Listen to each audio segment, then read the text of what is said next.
Good evening, everyone. Good evening. Shetty जी ने जो अपनी बात ख़त्म की तो मैं वहीं से शुरुआत करता हूँ। समय कभी भी ख़राब नहीं होता, समय हमेशा अच्छा होता है। और जिसको हम ख़राब बोलते हैं, ऐसा समय कभी ईश्वर किसी को अपंग पैदा करे, लावारिस पैदा करे, और बहुत से ऐसे सुख होते हैं जो एक इंसान को पैदा होने के बाद नहीं मिल पाते। ये मेटेरियलिस्टिक वर्ल्ड के अंदर पैसा आएगा, पैसा जाएगा, लोग आएंगे, लोग जाएंगे, लेकिन जो खड़ा रह जाएगा और जो साथ निभाएगा वही दोस्त होगा और वही एक परिवार होगा। तो इस तरह के समय आते जाते हैं ज़िंदगी में, जीवन में, और बहुत से लोगों के जीवन में उतार चढ़ाव देखते हैं। जिसने ज़िंदगी में उतार चढ़ाव नहीं देखा तो उसका जीवन जीवन नहीं। अगर सुबह उठ के आपको सब कुछ अच्छा ही दिखेगा और सुबह उठ के सब बढ़िया ही बढ़िया है लाइफ में, तो यहाँ तो भगवान आपके साथ धोखा कर रहे हैं, या तो कुछ बहुत बुरा होने वाला है। तो जिस जीवन में रोज़ चैलेंजेस हैं, जिस जीवन के अंदर रोज़ संघर्ष है, तो वही असली जीवन है। आज की समिट बहुत अच्छी थर्ड समिट है एक्सपेक्ट की, और मुझे लगता है कि जो शुरुआत हम सब ने मिलकर एक साथ में की, आज मैं देख रहा था टोटल 9 वर्टिकल्स, 17 अलग अलग बिजनेस वेंचर्स और टोटल 140 लोकेशंस, चाहे वो रियल एस्टेट है, हॉस्पिटैलिटी है, प्लांट है, ऑफिस है, एक्सपेक्ट एक पूरा काम कर रहा है। तो 9 वर्टिकल्स,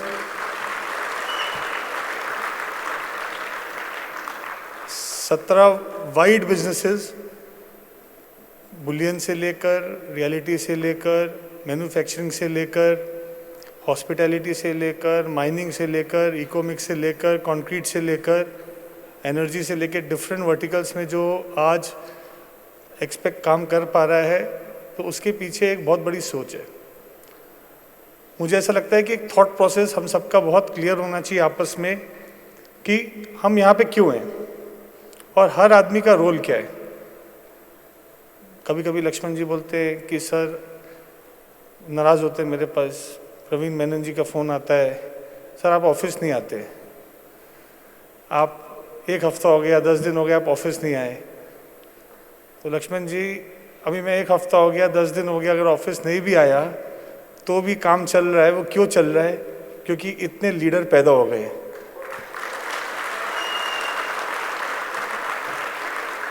हर वर्टिकल के अंदर सीईओ, सीएफओ, एमडी आज डिसीजन लेने के लिए कैपेबल है।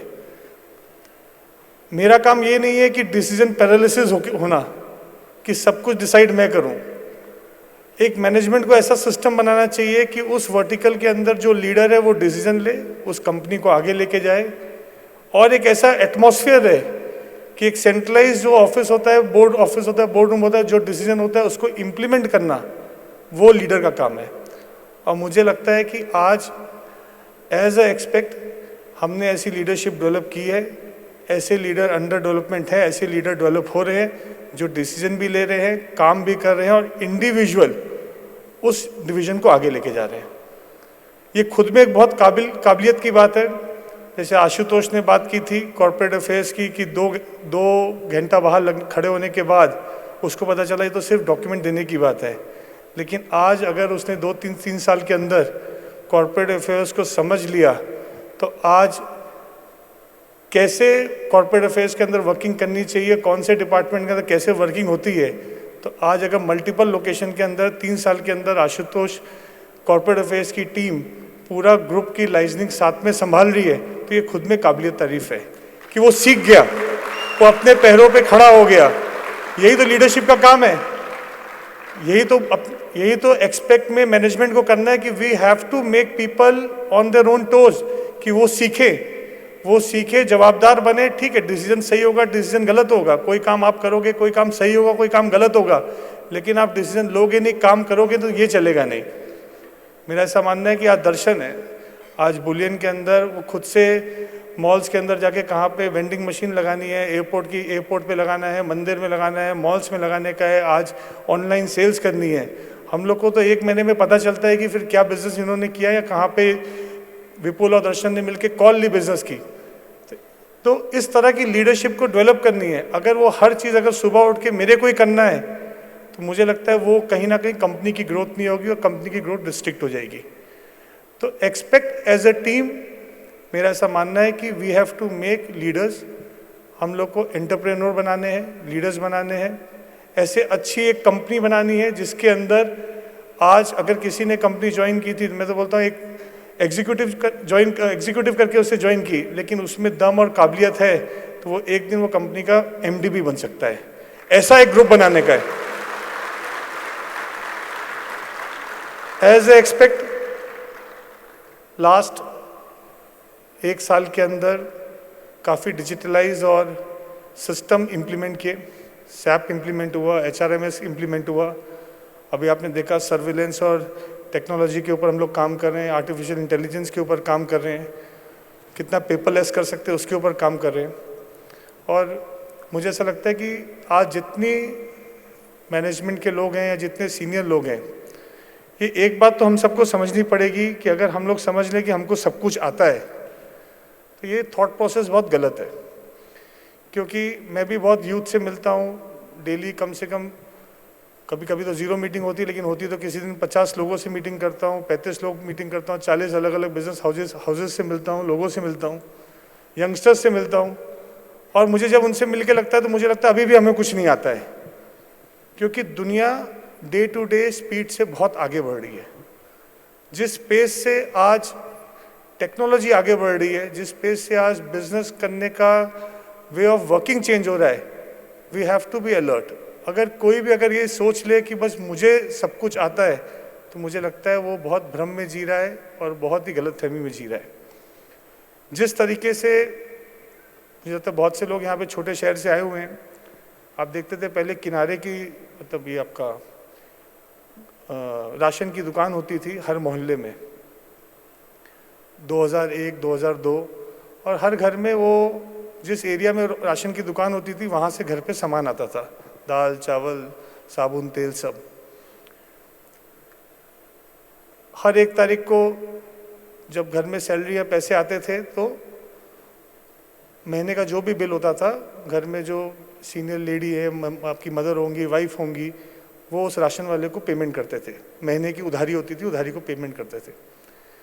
उस राशन वाले को कभी पता ही नहीं चला कब सुपरमार्केट का कॉन्सेप्ट आया, और जिस घर में वो 1 महीने की उधारी चलती थी वो फैमिली साथ में जाती थी फिर सुपरमार्केट में, बिग बाज़ार में शॉपिंग करने, कि एक फैमिली आउट गेट टुगेदर भी होगा, बाहर जाएंगे और एक साथ खरीद के लाएंगे, 2 रुपये का माल सस्ता मिलेगा। और राशन के किनारे की दुकान का धंधा बंद हो गया, बिग बाज़ार का बिजनेस चला। बिग बाज़ार वाले को लगा कि पूरी दुनिया उसने जीत लिया, मुझे अभी कोई ज़िंदगी में बदल नहीं पाएगा, क्योंकि मेरे पास मोनोपोली है, वेयर हाउसिंग है, सामान मैं लेता हूँ और सब लोग आते हैं, इतने बड़े बड़े स्टोर्स है, कौन कंपटीशन करेगा।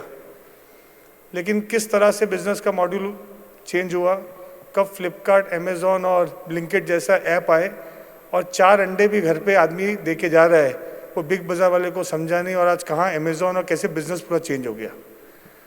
तो मेरा बोलने का मतलब है कि लाइफ में हर डेकेड में बिजनेस करने का ढंग बदलता है। हर एक 5-10 साल के अंदर नई अपॉर्चुनिटी, नई सोच, नई जनरेशन के साथ आगे आती है, और पुराना जो एक ऑथेंटिक मॉडल होता है बिजनेस का वो चेंज होता है। तो ये सोच से अगर हम चलेंगे कि हमने अचीव कर लिया या हमको सब कुछ आता है और हम चेंज होने को एक्सेप्ट अपने को नहीं करेंगे, तो मुझे लगता है हम रह जाएंगे और पीछे छूट जाएंगे, क्योंकि दुनिया बहुत पेस से आगे बढ़ रही है। आज आर्टिफिशियल इंटेलिजेंस की दुनिया में जिस तरह से आईटी में बहुत से चैलेंजेस है, लोग बोलते हैं नौकरियां कम हो जाएंगी आने वाले समय में, इसमें बहुत डिबेटेबल सब्जेक्ट है। मुझे लगता है कि एफिशिएंसी बढ़ सकती है, लेकिन वर्क होम का भी जो कल्चर था वो चला नहीं, क्योंकि लोगों को ऑफिस जाना है, क्योंकि हमारे जीवन में हमको ह्यूमन टच चाहिए। जब तक हम एक दूसरे किसी इंसान से मिलेंगे नहीं, बात नहीं करेंगे, तो आप घर में अकेले रह नहीं सकते। तो जिन लोगों को लगता था कि वर्क फ्रॉम होम बहुत अच्छा कल्चर है, तो आज वो शॉर्ट टाइम उनको अच्छा लगा, लेकिन over a period of time को लगा कि ह्यूमन टच और ह्यूमन के साथ मिलना, तो ही आदमी एक दूसरे की नॉलेज बांटता है, एक दूसरे से बात करता है, एक दूसरे से समझता है। तो ऑफिस का जो कल्चर होता है वो बहुत ज़रूरी है। मेरा ऐसा मानना है कि आने वाले समय में हम सबको, जिस तरह से हम सब मिलकर आज एक टीम के रूप में काम कर रहे हैं, आज HR डिपार्टमेंट बहुत अच्छा उन्होंने सेटअप किया, सॉफ्टवेयर सेटअप किया, और वो ट्रेनिंग प्रोग्राम्स भी उन्होंने टाइप कर रहे हैं। वो लोग फॉरेन इंस्टीट्यूशन से जो लोग सीखना चाहते हैं, वो ट्रेन होना चाहते हैं, उसके लिए आगे वो मैनेजमेंट से बात करेंगे। हर विंग के अंदर किसको फाइनेंस में, मार्केटिंग में शॉर्ट कोर्स करने, ऑनलाइन कोर्स करने, वो एक प्रोग्राम लेके आ रहे हैं। थोड़े दिन पहले मेरा ऐसा मानना है कि जैसे मैं आपको सोच और बदलाव की बात कर रहा था, एक दिन शेट्टी जी का फ़ोन आया। मैं ओपन बोलता हूँ शेट्टी जी, बात आप ऑफेंडेड मत होना, बहुत अच्छी लगी बात मेरे को। तो मेरे को बोले, सर मुझे ऐसा लगता है कि मेरे को थोड़ा सा भी स्टडी करनी चाहिए, पर्सनैलिटी डेवलपमेंट करना चाहिए, मैं अभी थोड़ा सा इसमें वीक पड़ रहा हूँ। मैंने कहा बिल्कुल करना चाहिए। समय के साथ बदलना और समय के साथ अपने को अपग्रेड करना, ये हर इंसान को आना चाहिए। मैं भी सोचता हूँ कि मुझे भी अपने आप को लाइफ में अपग्रेड करना बहुत ज़रूरी है, लाइफ में आगे बढ़ना बहुत ज़रूरी है। शेट्टी जी, शर्म की बात नहीं है, मैं आपको ताली बजाता हूँ कि आपने वो चीज़ समझ के अपने आप में अपग्रेड करके और लाइफ में आप आगे बढ़ रहे हो ज़िंदगी में। यही जीवन है। हर कुछ आदमी सीख के पैदा नहीं होता है, इसी जीवन में सीखना है, यहीं पे सीखना है। सीखने की एबिलिटी होनी चाहिए, अगर उसका रेसिस्टेंस अपने अंदर है तो वो आदमी पीछे छूट जाता है। उसी प्रकार से जैसे मोबाइल में iPhone 1 आया था तो आज तक 1 नहीं चल रहा है, हर साल में अभी 17 iPhone आ गया, iPhone 17 आ गया, और हर 2 महीने के अंदर उसमें एक बग का आता है, सॉफ्टवेयर आता है, सॉफ्टवेयर अपग्रेड किया जाता है। जब मोबाइल में अपग्रेड होता है और मोबाइल नया हर साल आता है, तो हमारे जीवन में अगर हम खुद को अपग्रेड नहीं करेंगे और खुद का बग रिपेयर नहीं करेंगे तो हम भी वो बर्बरी जैसा और नोकिया रह जाएंगे और जीवन दुनिया आगे से आगे चली जाएगी। ये समझना बहुत ज़रूरी है। हर जीवन में हर रोज़ आपको कोई ना कोई सिखाएगा, अच्छे में भी सिखाएगा, बुरे में भी सिखाएगा। लिसनिंग की हमको क्षमता बढ़ानी पड़ेगी। जो लीडर्स हैं उनको जूनियर्स का सुनना पड़ेगा। अगर CEO को, MD को लगता है या डिपार्टमेंट के हेड को लगता है कि मेरे को सब कुछ आता है और ये जूनियर अभी तो नया नया आया है, इसको क्या आता है, मेरा मानना ऐसा बिल्कुल नहीं है। कि जब आप एज अ टीम काम कर रहे हैं तो आपको उसको एक हियरिंग देनी पड़ेगी। आप उसको हियरिंग देंगे, क्या पता उसका कोई आइडिया ऐसा है या उसके पास ऐसा कोई एक्सपीरियंस है जो एक वैल्यू एडिशन आपको दे सकता है।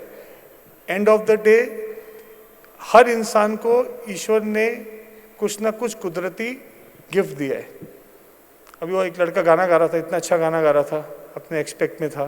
दर्शन को देखिए, अपना CEO नहीं होता तो आज वो मोटिवेशनल स्पीकर होता, सौरभ की ज़रूरत ही नहीं पड़ती। तो हर इंसान को कोई ना कोई गिफ्ट दिया है, उसको एक्सप्लोर करना बहुत ज़रूरी है।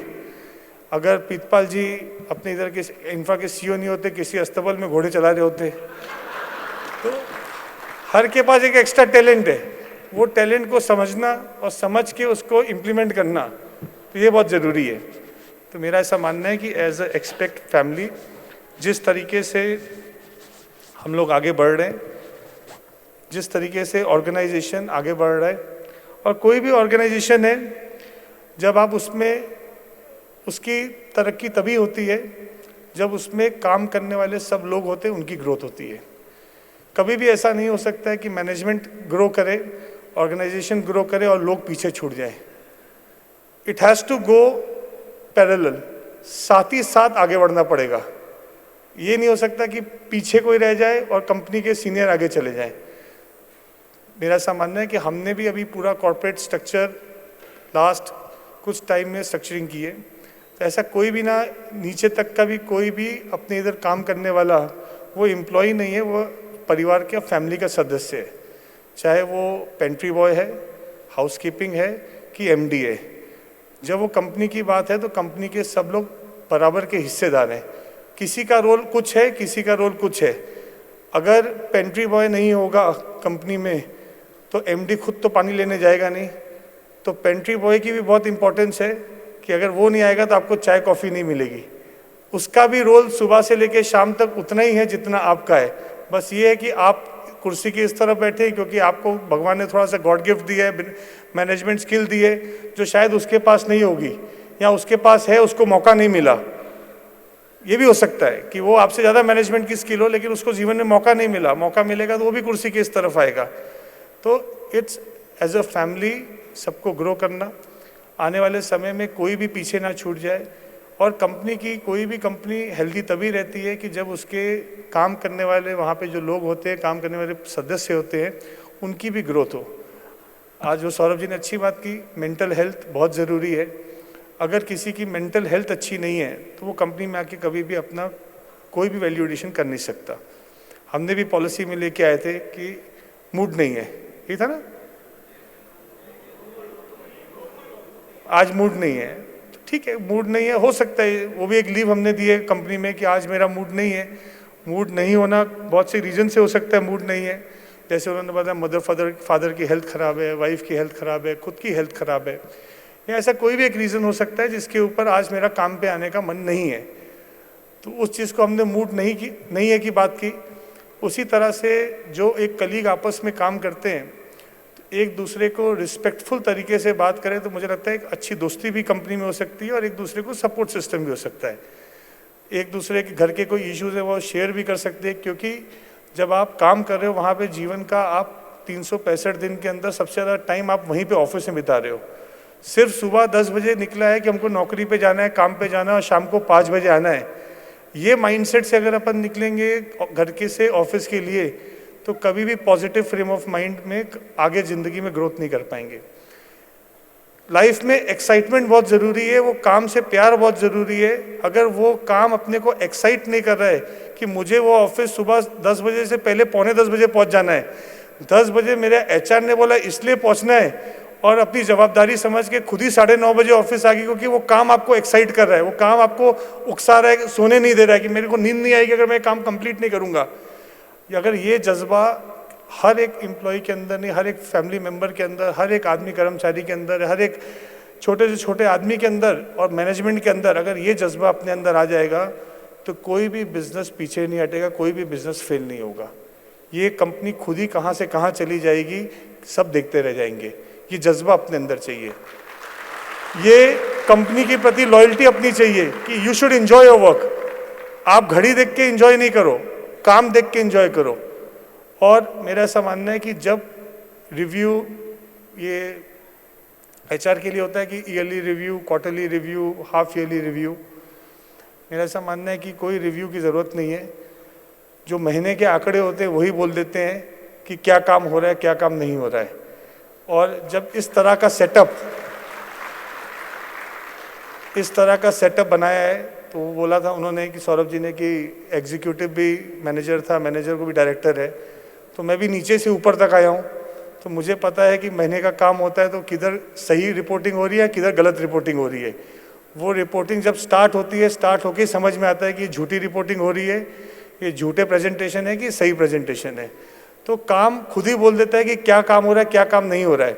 हो सकता है कि आप काम कर रहे हो तो आपके काम को कभी अप्रिशिएट नहीं किया जाए या बहुत ज़्यादा आपको नहीं बोला, लेकिन ऐसा नहीं है कि आपका काम देखा नहीं जा रहा है, आपका काम देखा जा रहा है, काम समझा जा रहा है कि आप क्या कंपनी के प्रति आप कर रहे हो, क्या काम हो रहा है। हर चीज़ नोटिसेबल होती है, एक एक छोटी से बड़ी, अच्छी से अच्छी, बुरी से बुरी चीज़, सब चीज़ नोटिस होती है। ऐसी कोई भी चीज़ नहीं है कि जो नोटिस नहीं होती।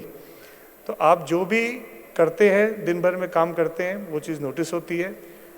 कभी किसी को लगता है कि मेरे को मेरे सीनियर ने दबाया, मेरे सीनियर ने मुझे आगे आने का मौका नहीं दिया, लेकिन मेरा ऐसा मानना है कि आप अपना 100% करो।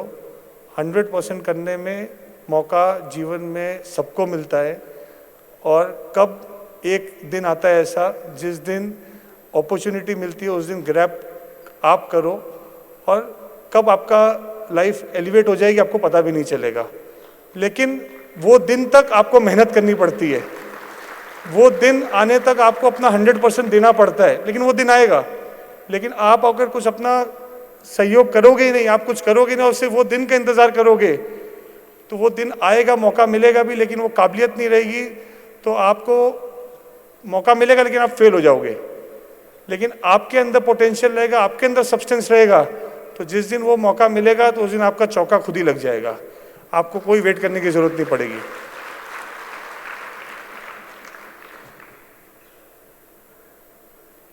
मेरा ऐसा मानना है कि जैसे अब हम सब देखते हैं कि ये समय इंडिया की ग्रोथ स्टोरी का समय है, वैसे ही जो इंडिया की ग्रोथ स्टोरी का समय है, वैसे ये एक्सपेक्ट की ग्रोथ स्टोरी का समय है। और ये समय में हम सबको इस समय का हिस्सेदार बनने का है, हम सबको लीड करने का है। और ये सक्सेस स्टोरी सिर्फ एक एक्सपेक्ट एक कोई बिजनेस कंपनी नहीं है, कोई एक इंस्टीट्यूशन या कोई ऐसा एक आप नहीं बोल सकते कि एक्सपेक्ट एक ऐसी कंपनी है जिसके अंदर हम जाते से वहाँ काम है प्रॉफिट कमाना। मेरा ऐसा मानना है कि हम सबको मिलके एक्सपेक्ट को एक ऐसी कंपनी बनानी है जिसके अंदर बहुत वैल्यूज़ हो।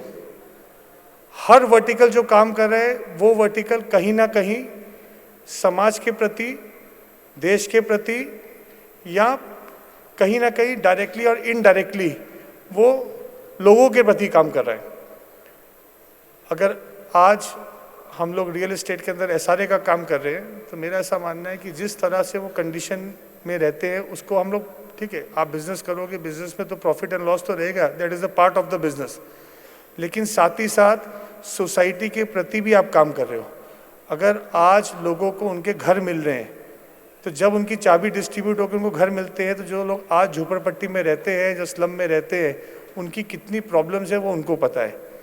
लोग उनको आश्वासन देते हैं, जब उनको भी एक घर में टीवी लगा हुआ और घर में एक वॉशिंग मशीन और फ्रिज और माइक्रोवेव के साथ घर की चाबी मिलती है, तो वो खुशी जो उनको मिलती है वो खुद में आप उसका कोई शब्दों के अंदर आप उसका मूल्य नहीं लगा सकते हैं।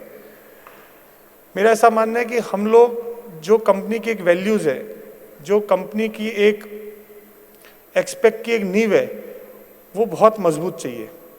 वो मजबूत इतनी चाहिए कि आने वाले समय में कोई भी इस पिलर को हिला ना सके। इसके लिए हमको एक ऐसा एटमॉस्फेयर बनाना है सेंट्रलाइज्ड कि जो सब वर्टिकल्स को मदद करे।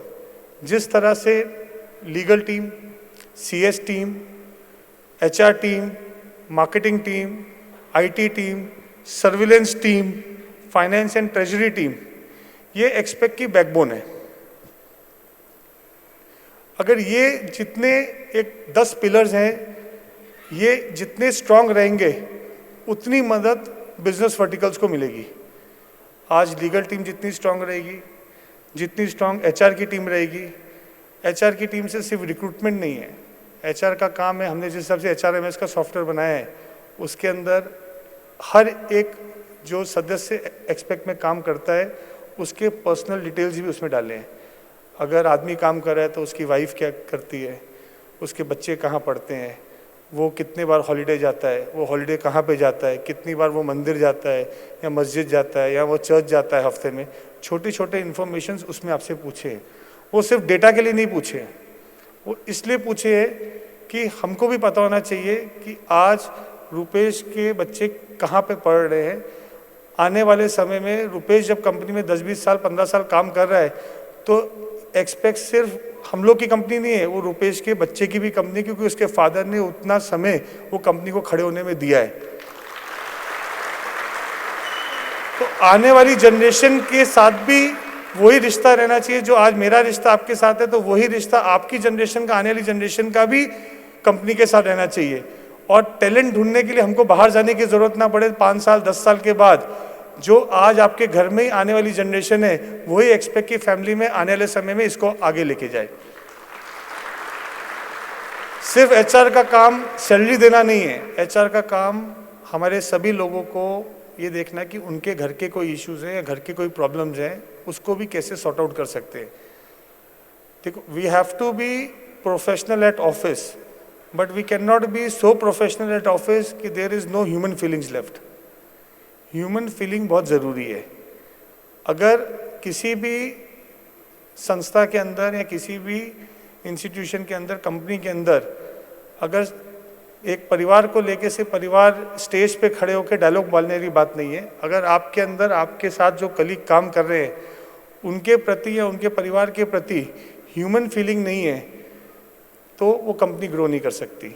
और अगर आपको चाहिए कि वो 100% अपना योगदान कंपनी के प्रति दे तो you have to make him feel like that this is his own company.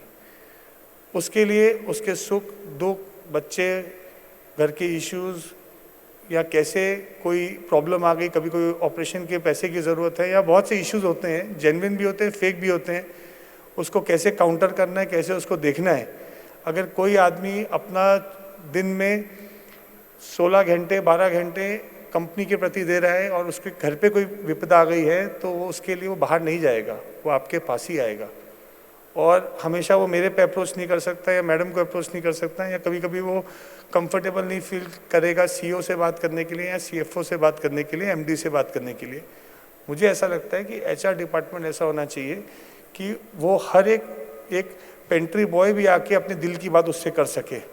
It has to be a punching bag, अच्छा भी सुने बुरा भी सुने, और हर आदमी का कैसे उसको अपने साथ इमोशनली और एक अटैचमेंट करके रख सकता है, ये काम एक एचआर को डेवलप करना पड़ेगा अपने अंदर को। ये बहुत बहुत ज़रूरी है, ये एक वैल्यूज़ है। तो जाके 10-15 साल 20 साल का एक रिलेशनशिप होगा और तब जाके कंपनी हेल्दी बनेगी। आज शेट्टी जी और मैं, मुझे लगता है कि 20 साल हो गए साथ में, वैशाली को भी 17 साल हो गए पूरा, आशुतोष तो मेरे साथ युवा मोर्चा में था, 10 साल से ऊपर हो गए। आज हर आदमी कोई साथ में जुड़ा हुआ है तो उसको एक टाइम लगता है, तो उसके सुख दुख दिन भर साथ में है। और एक बार जो साथ में जुड़ जाता है ना तो उसको छोड़ के जाने की ज़रूरत ही नहीं है, जब तक वो खुद उसके इंटेंशंस खराब ना हो। तो अगर इंटेंशन सही है और नीयत साफ है, हो सकता है किसी में बहुत ज़्यादा काबिलियत होगी, किसी में काबिलियत कम होगी, लेकिन एक अच्छा इंसान होना बहुत ज़रूरी है। अगर वो आदमी अच्छा है और ईमानदार है तो उसको संभालना अपना काम है।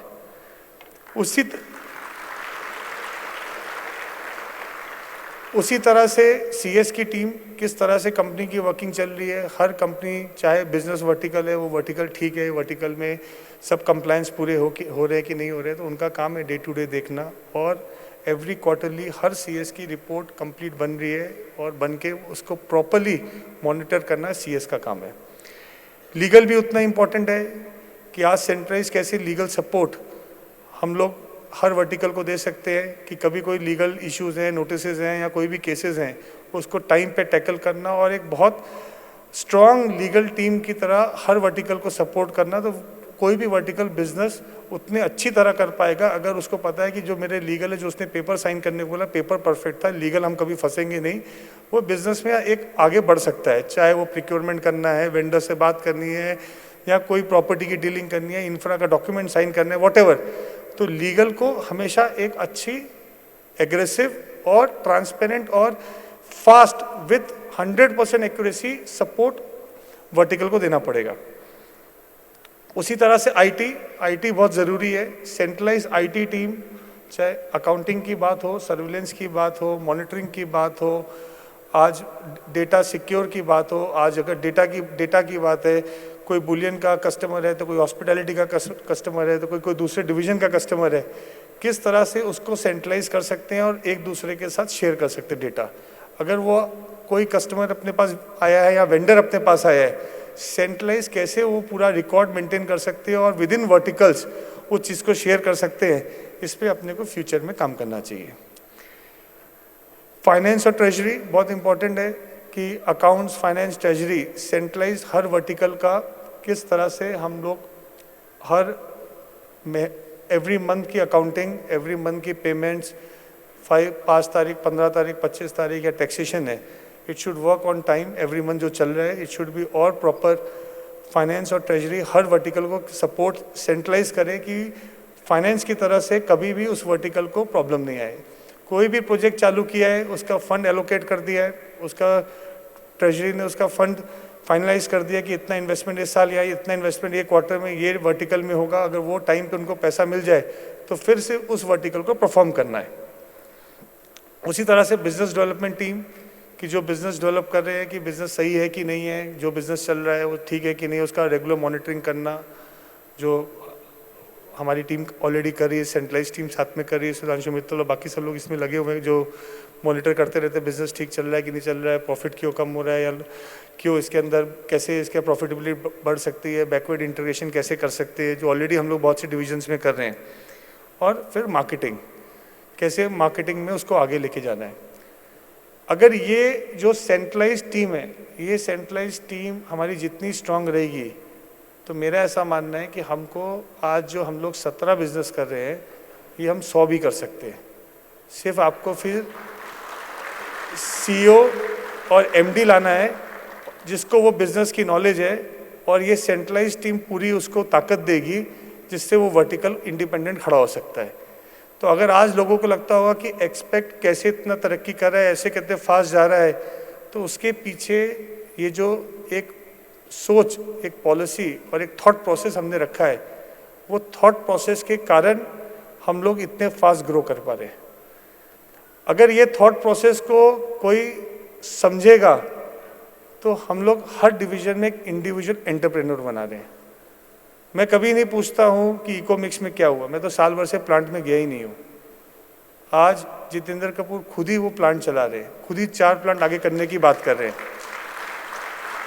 वैसे माइनिंग के अंदर अभी हमने 50 एकर्स लिए, एक CEO ज्वाइन कर रहा है, सिद्धांत में ज्वाइन कर रहे हैं, 2 महीने में जून में CEO ज्वाइन कर रहा है, वहाँ पे क्रशर लगा के माइनिंग को आगे बढ़ाने की बात कर रहे हैं।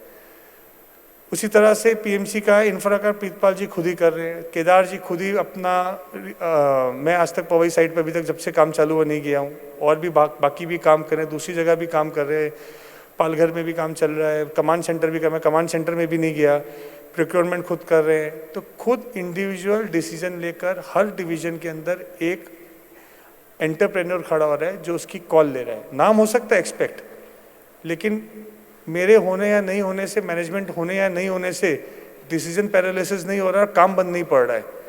कोई भी डिवीजन में ऐसा नहीं हो रहा है कि आदमी अगर सुबह नहीं गया, 10 बजे ऑफिस नहीं गया तो ऑफिस बंद पड़ गया। यही हमारी जीत है। दिस इज ऑल जो एक ऑर्गेनाइजेशन को चलाती है, ये ऑर्गेनाइजेशन हम बना रहे हैं। हम कोई किनारे की दुकान नहीं बना रहे कि सेठ को सुबह जाना है और 10 बजे दुकान खोलनी है और दुकान खोलेगा फिर सब लोग ऑफिस में आ गए, फिर सबकी हम बात कर रहे हैं।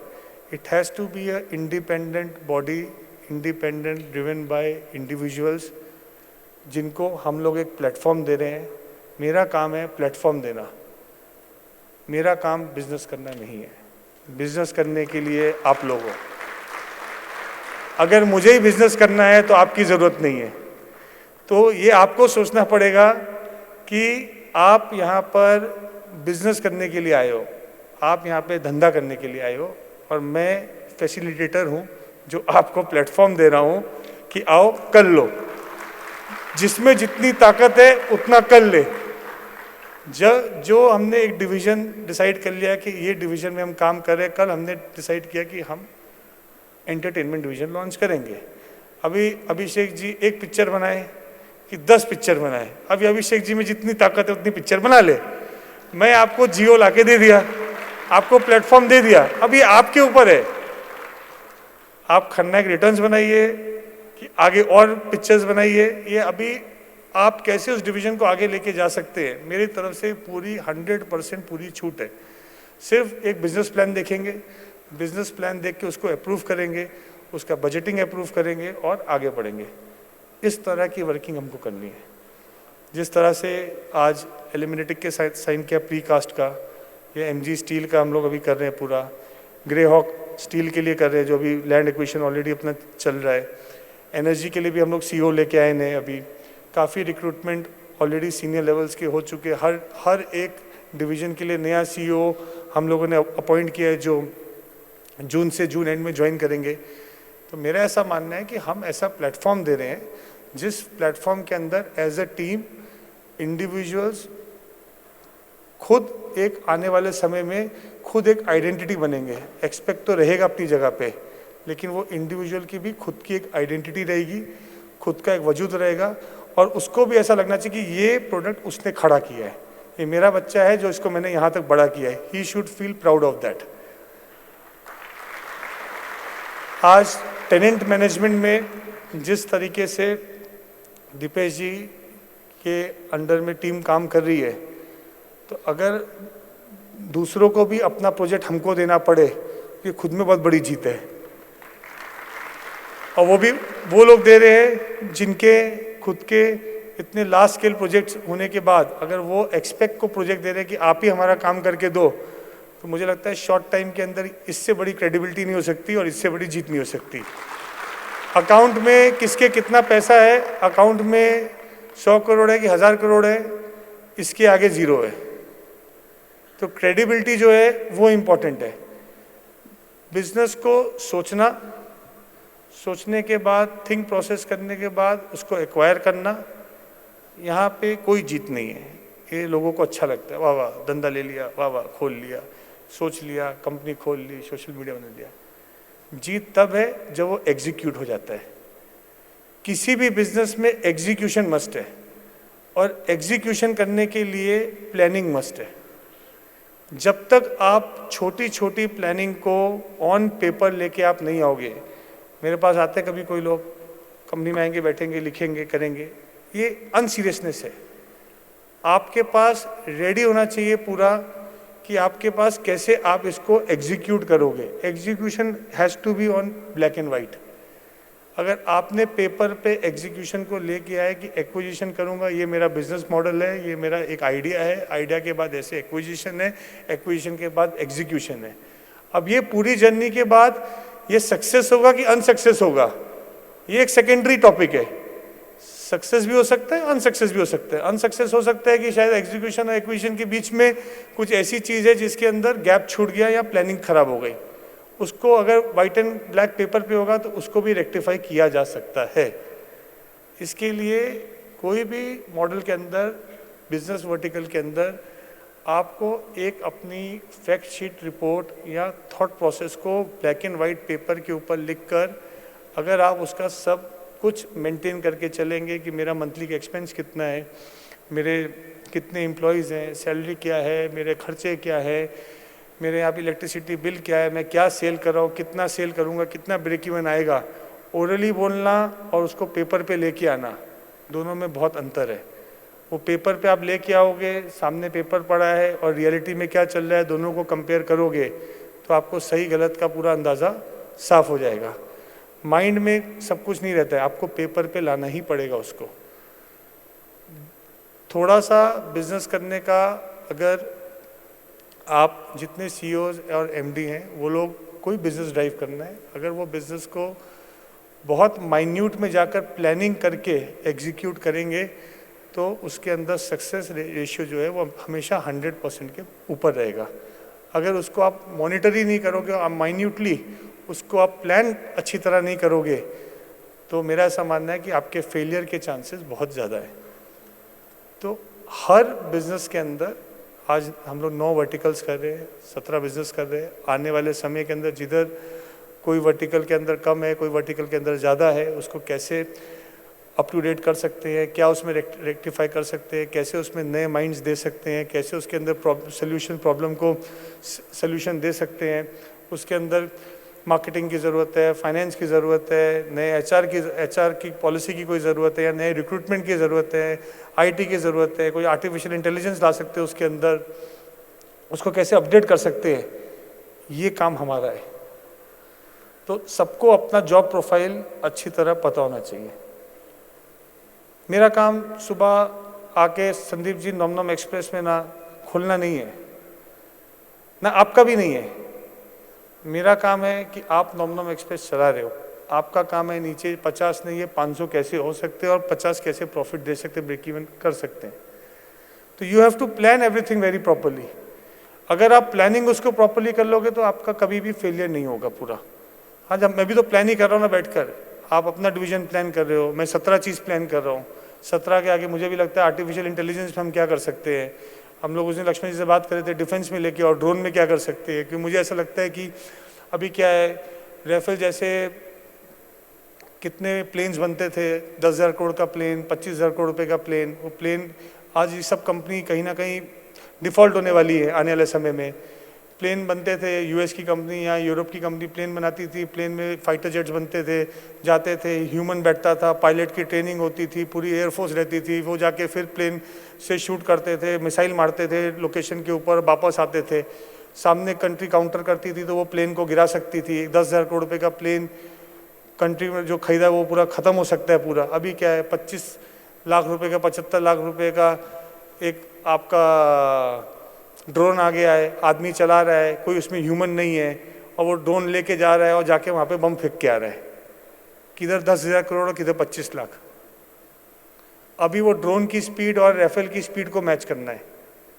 कभी कोई ऐसा ड्रोन आ गया जो उसकी तरह एक्यूरेट हो जाए। अभी तो गूगल लोकेशन में जाकर ड्रॉप करके ही आ रहा है, बाद में उसको रॉकेट उसको गिरा रहा है, एंटी ड्रोन उसको ड्रोन को नीचे गिरा रहा है। ऐसी कोई टेक्नोलॉजी आ जाए जो इतनी महंगी नहीं हो, मैं बोलूँ 250 करोड़ का भी ड्रोन हो, किधर 10,000 करोड़ किधर 250 करोड़, कितना वास्ट अंतर है। उसको भी नहीं समझा था कि ड्रोन आके वही काम करके जाएगा, ना ह्यूमन की जरूरत, ना पायलट की जरूरत, ना फोर्स की जरूरत, सिर्फ बैठा हुआ है, कोऑर्डिनेट डाल रहा है और जाके बम फेंक के आ रहा है। डिफेंस में कितने चेंजेस आ गए, आज किस तरह से हर इंडस्ट्री चेंज हो रही है। तो आने वाले समय में एज अ मैनेजमेंट हम लोग और बिजनेस आगे ग्रोथ के लिए सोचने वाले हैं, नए बिजनेस वर्टिकल कैसे कर सकते हैं।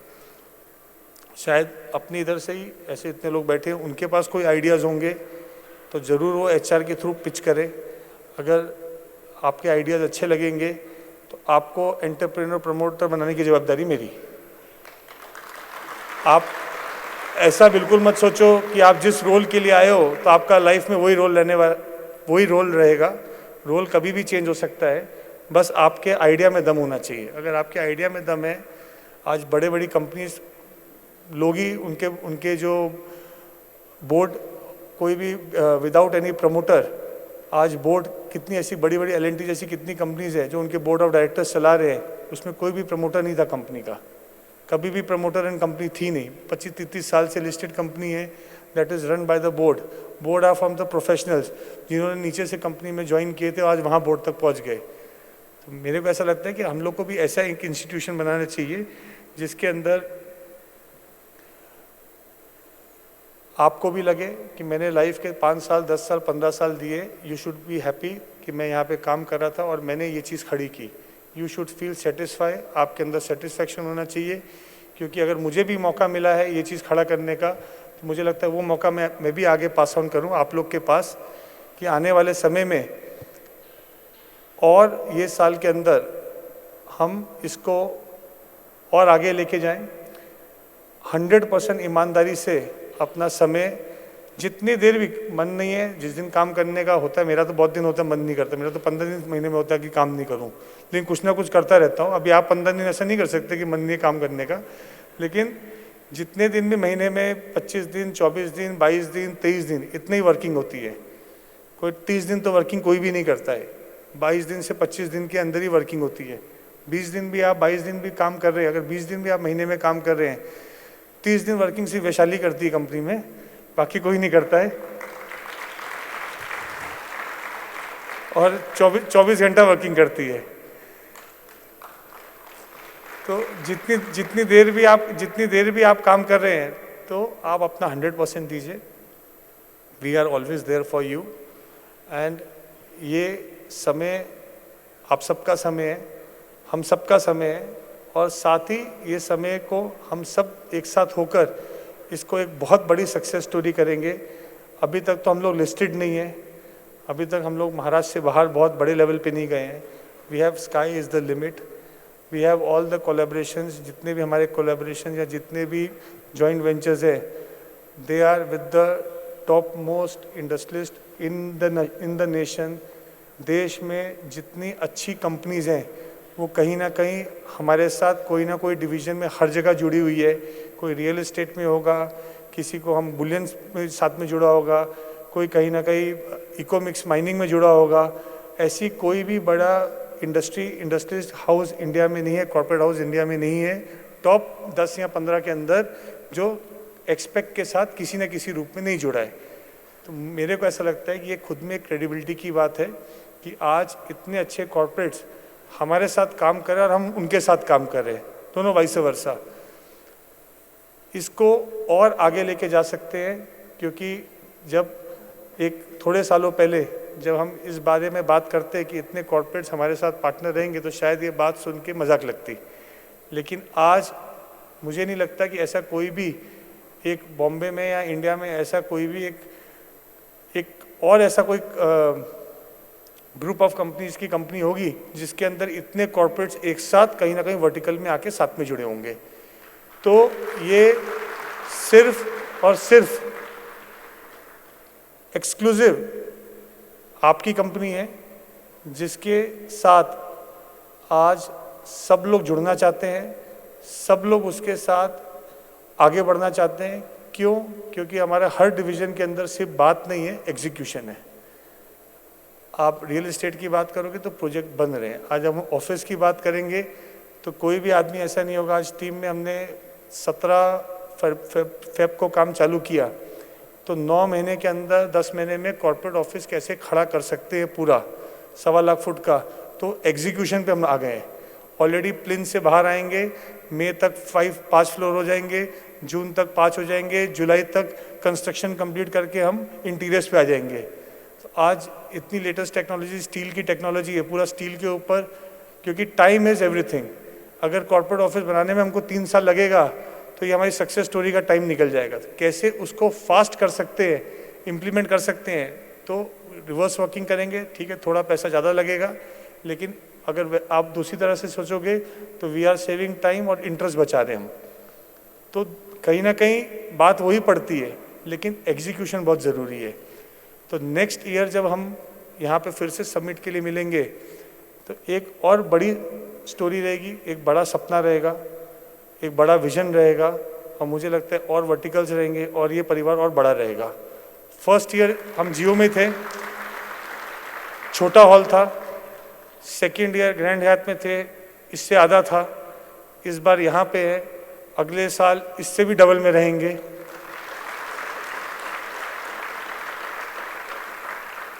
जो साथ जुड़ गए वो रहने चाहिए। हो सकता है किसी के अंदर काबिलियत कम होगी, किसी के अंदर थोड़ा काम करने की स्पीड कम होगी, उससे कोई फ़र्क नहीं पड़ता है। जब जुड़ गए तो जुड़ गए। ईमानदारी रहनी चाहिए और डेडिकेशन रहना चाहिए। बाकी कम ज़्यादा तो करने के लिए काम हम लोग भी साथ में ही है, उसको हम लोग चला लेंगे, उसमें कोई फ़र्क नहीं पड़ता है।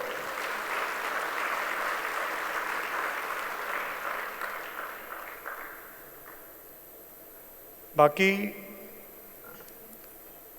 मेरे को ऐसा लगता है कि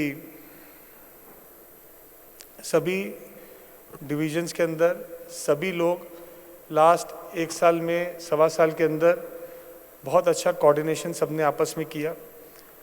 क्योंकि जितने अभी डिविजन्स, हर वर्टिकल के अंदर भी डिविजन्स बढ़ गए, जैसे रियलिटी के अंदर भी अभी 4-5 डिविजन्स हो गए, सब पूरे हो गए। जो कोऑर्डिनेशन बहुत स्मूथ हुआ है, हर आदमी मैच्योर्ड हुआ है, हर इंसान, हर अपना लीडर, कहीं ना कहीं उसकी मैच्योरिटी लेवल बढ़ी है और उसने चीज़ों को एक्सेप्ट करके और अपने आप को भी अपग्रेड किया है। तो इसके लिए मैं सबको बहुत बहुत थैंक यू बोलूँगा कि जो इश्यूज़ मेरे पास बहुत पहले तक आते थे वो इश्यूज़ एकदम लोअर डाउन हो गए हैं, हर डिवीज़न में लोअर डाउन हो गए हैं। आने वाले समय में हर आदमी को मैच्योर होने की और ज़रूरत है। हमारे इमोशंस, हमारी फीलिंग्स अगर फेस पे आ जाए तो मुझे लगता है, जैसे मैं डेवलप करता हूँ, किसी दिन आपको लगता होगा कि मैं बहुत खुश हूँ, बहुत हंस रहा हूँ, तो मुझे लगता है आज मोहित भाई का मूड अच्छा है, तो मैंने भी डेवलप किया है। जिस दिन मैं सबसे ज़्यादा दुखी होता हूँ उस दिन सबसे ज़्यादा हंसता हूँ, और जिस दिन मैं सबसे ज़्यादा आपको नाराज़ दिखूंगा ना उस दिन मैं सबसे ज़्यादा खुश होता हूँ। तो जब खुश होता हूँ मैं ऐसा मुँह सुझा के आता हूँ तो मुझसे कोई बात ही नहीं करता है कि भाई आज इनका मूड ख़राब है, लेकिन मैं उससे सबसे ज़्यादा खुश रहता हूँ अंदर से। तो मैंने भी ऐसा डेवलप करने की कोशिश कर रहा हूँ। तो मुझे लगता है कि आपकी फीलिंग्स कभी भी आपकी शक्ल पे नहीं आए, और आए तो आदमी जज नहीं कर पाए। मैंने अभी ये सीखना चालू किया है, आप लोग भी ये चालू करो, क्योंकि ये बहुत ज़रूरी है कि अगर हमारे साथ लाइफ में कुछ इम्पैक्ट हुआ है, लाइफ में कुछ हमारे साथ इन्फ्लुएंस हुआ है, कोई घटना घटी है, उससे अगर अपना जीवन इम्पैक्ट हो रहा है, या उस दिन में बहुत हमारी सब वर्किंग ख़राब हो रही है, संबंध खराब हो रहे हैं, या हमारे रिलेशनशिप ख़राब हो रहे हैं, तो मुझे लगता है कि इस चीज़ से ओवरकम होने की ज़रूरत है पूरा। थोड़ा सा हम सबको लाइफ में अपग्रेड होने की ज़रूरत है। तो जैसे उन्होंने बोला उपासना करके आए, कोई मेडिटेशन करता है, कोई स्पिरिचुअल होता है, कोई मंदिर जाता है। धर्म भी बहुत ज़रूरी है। मैं बिल्कुल नहीं मानता जो जिस धर्म का है उस धर्म को फॉलो करे, लेकिन हर इंसान को अपने साथ धर्म रखना चाहिए, क्योंकि आपके साथ आपका धर्म है तो कहीं ना कहीं you will be God fearing. और जब आप गॉड फियरिंग रहेंगे तो कुछ भी गलत काम करने से पहले आप 2 बार सोचेंगे। आप ऑफिस में मिसबिहेव करने से पहले सोचेंगे, आप कोई गलत काम करने से पहले सोचेंगे, किसी को हार्म करने से पहले सोचेंगे, किसी को हर्ट करने से पहले सोचेंगे, आप 2 बार सोचेंगे। तो इसके लिए धर्म बहुत ज़रूरी है। चाहे आप मुसलमान हैं, चाहे आप हिंदू हैं, आप क्रिश्चियन हैं, पारसी हैं, जो भी है, आपका जो भी धर्म है उसको फॉलो कीजिए। धर्म फॉलो करेंगे, स्पिरिचुअल रहेंगे, पूजा पाठ करेंगे, स्वस्थ रहेंगे, तंदुरुस्त रहेंगे, मेंटल हेल्दी रहेंगे, और आप आपके साथ भी जस्टिस करेंगे, फैमिली के साथ भी करेंगे। जिधर धर्म नहीं है ना, उधर बहुत इश्यूज़ हैं। मैं आपको ये बात बहुत ही खुल के बोल रहा हूँ। आप ईश्वर को मानेंगे, आप आपका 100% देंगे, तो ईश्वर आपके साथी है, और कहीं ना कहीं वो है तो हम लोग यहाँ पे हैं। अगर वो नहीं होता तो मैं ये स्टेज पे आज ये बात नहीं बोल रहा होता। मैं ये बात अगर स्टेज पे बोल रहा हूँ तो आप ये समझ लो ईश्वर है। वरना मैंने जो ज़िंदगी में समय देखा, अगर ईश्वर नहीं होता तो मैं आज ये बोलने के लायक नहीं रहता। तो मैं ये आज बात बोल पा रहा हूँ, इसीलिए बोल पा रहा हूँ कि एक कोई ऊपर बैठा है जो हम सबको प्रोटेक्ट करता है। एक ऐसी शक्ति है जो हमारे साथ है। वो जरूरी नहीं मेरे साथ है, वो आप सबके साथ भी है। सिर्फ विश्वास होना ज़रूरी है। अगर आपका विश्वास उस शक्ति के ऊपर है तो समय आएगा, अच्छा आएगा, बुरा आएगा, ऊंचा आएगा, नीचा आएगा, आपकी नाव पार होती रहेगी। कोई नाव रुकने वाली नहीं है। विश्वास जरूरी, विश्वास। अगर वो विश्वास आपके अंदर नहीं है, अगर आपका विश्वास आपके ईश्वर में नहीं है, तो आपका विश्वास आपकी वाइफ में भी नहीं हो सकता, आपके बच्चों में भी नहीं हो सकता, माँ बाप में भी नहीं हो सकता, आपकी कंपनी में भी नहीं हो सकता, दोस्ती में भी नहीं हो सकता। विश्वास ही ऐसी एक चीज़ है जो जीवन में हर इंसान को आगे लेके जाती है। मुझे मेरे लोगों पे विश्वास है, इसलिए मैं छोड़ के रखता हूँ। भाई कर लो जो करना है, करके बता देना क्या हुआ है। मेरा ऐसा बोलना है, मुझे बता देना, अच्छा हुआ बुरा हुआ देख लेंगे, उसमें कोई फ़र्क नहीं पड़ता, प्रॉफिट हुआ कि लॉस हुआ, लेकिन करना ज़रूर। अगर काम ही नहीं किया तो मुझे दुख होगा कि तुमने किया क्यों नहीं। वो कोई फ़र्क नहीं पड़ता है, लॉस हुआ तो लॉस हुआ, प्रॉफिट हुआ प्रॉफिट हुआ। Intention should be clear. आपके इंटेंशन क्लियर है। मुझे आप पे विश्वास है क्योंकि मुझे भगवान पे विश्वास है। मेरा विश्वास डायरेक्ट वहाँ से आप तक कनेक्ट होता है। आप समझो, ऐसे आया ऐसे एल गया, तो मेरा विश्वास टूटेगा ही नहीं, क्योंकि मुझे पता है कोई गलत होएगा ही नहीं। अगर इंटेंशंस ठीक है ना, गलत में भी रास्ता निकल जाएगा। इंटेंशंस खराब है ना आपके, तो आप सही भी काम मुझे बताओगे गलत ही होने वाला है, क्योंकि आपके इंटेंशन ही खराब थे। तो बेसिक इंटेंशन जब खराब होते हैं ना, तो जो एंड नतीजा निकलता है ना, वो फेलियर का ही निकलता है। शॉर्ट टाइम अच्छा लगता है, लेकिन लास्ट में स्टोरी खराब है। और इंटेंशंस ठीक है ना, कितने भी हर्डल आने दो, कितने भी प्रॉब्लम आने दो, जो एंड है ना वो सक्सेसफुल ही होगा, वरना वो एंड होगा ही नहीं। स्टोरी हिट होगी होगी, वरना वो स्टोरी कभी हिट नहीं होगी। और मैं भी बहुत जिद्दी आदमी हूँ, और कोई भी काम मैं जिद से करता हूँ। एक बार सोच लेता हूँ करना है तो करना है।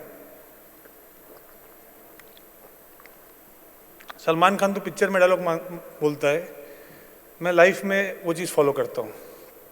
एक बार सोच लिया तो मैं किसी के बाप का नहीं, और एक बार मैंने सोच लिया तो मैं पीछे हटता नहीं। तो लाइफ में जो जिद होती है ना, अगर वो जिद पूरी नहीं की तो लाइफ जीने का मज़ा ही नहीं है।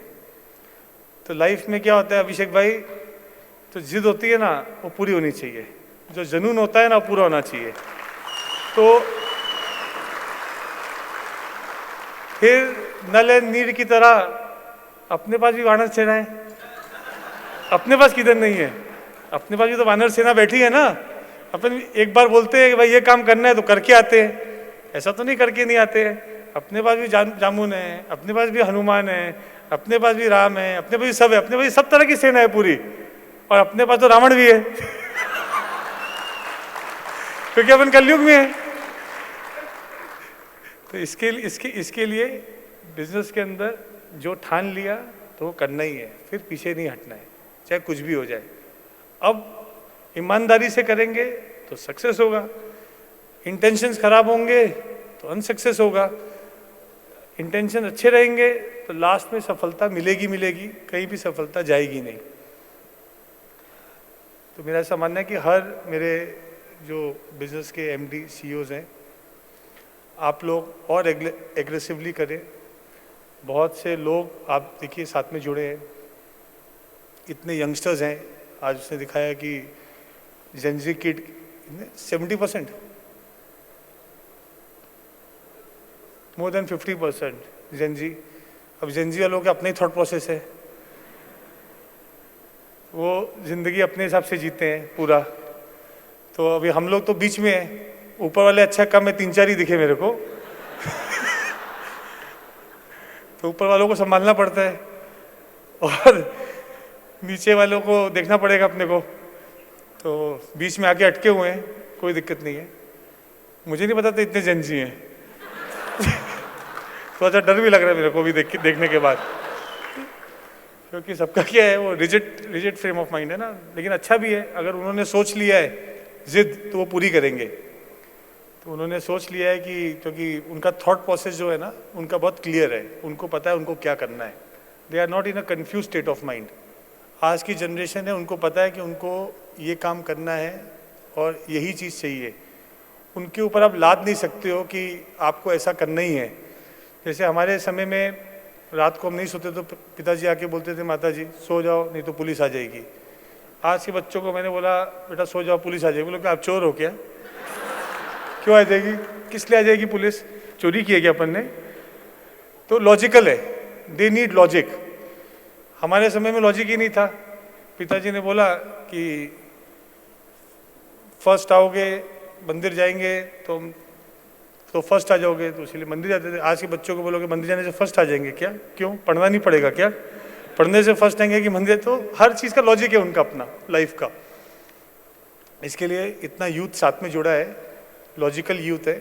उनको हम अपना काम है सीनियर्स का कि उनको एकदम फोकस रखना और कहाँ पे उनका पोटेंशियल हम लोग साथ में यूज़ कर सकते हैं कंपनी में, वो कंपनी में यूज़ करें और आने वाले समय में इस ग्रुप को और बड़ा बनाएं। साथ में सब लोग इस सक्सेस स्टोरी को आगे बढ़ाएं। यही बोलते हुए अपनी वाणी को विराम करूंगा। धन्यवाद। भारत माता की जय। हर हर हर हर